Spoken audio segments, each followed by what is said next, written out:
Just taking the diesel heater off its mounts for a service and stripped, as we see. This is the fan assembly, nice and clean, and this is inside. I have not touched this. That is how clean it is after God knows how many hours of use. And that's the residue, just clean burnt carbon. None of the gaskets have perished. They're all still 100%.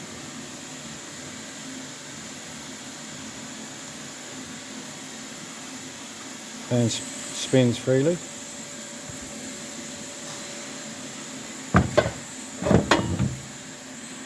All in all, no problems at all. Here's the burner. As you see, I haven't touched this apart from take it out, and that's how clean it is inside. Literally nothing.